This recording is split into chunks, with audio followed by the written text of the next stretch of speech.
G'day guys, today I want to talk to you about recovery. Recovery starts as soon as your training session finishes.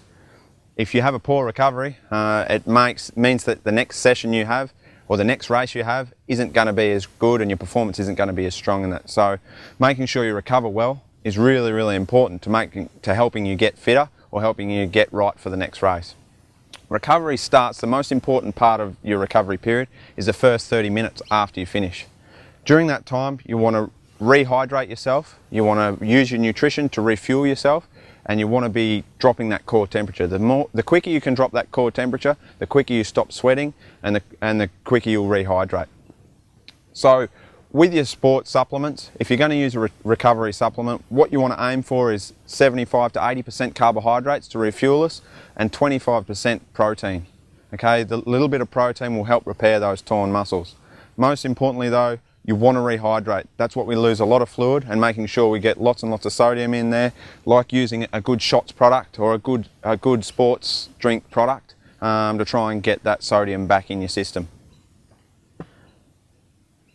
Recovery supplements are really, really common, but probably one of the best supplements you can use is plain old milk, plain old skinny milk.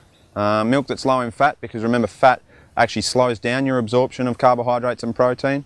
But milk naturally is high in carbohydrates. It has some protein in it and it's high in sodium. It's nearly as high in sodium as a lot of sports drinks. So it works really, really well within that first 30 minutes of recovering us. Something like a skinny milkshake, like a skinny chocolate, strawberry, vanilla milkshake, is a great way to get our carbohydrate, protein and sodium needs in a really simple, easy way. So getting one of those in within the first 30 minutes at the end of race day or at the end of a training session is really going to help you pull up a whole heap better before your next session and help your performance before the next session.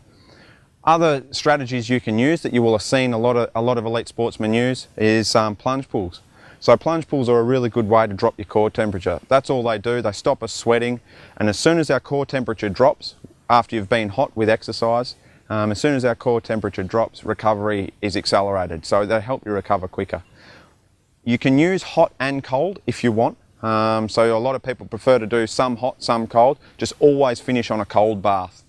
The other thing that you'll see commonly is compression. So people use skins or tights to try and recover themselves.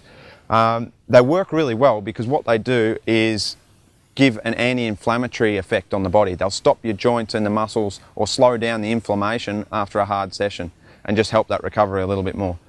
Use them especially after a hard race or a hard training session. If you've got a long drive or if you're flying home, they work really, really well in the car or on the plane and help you get out just a little less stiff. All of this is designed to help you get up and pull up a little bit better Monday morning, so that if you go back to training or go back to work, it's not going to be such a hard task. Thanks guys, I hope this was useful. I hope it's easy to be able to apply at home, and thanks for having me.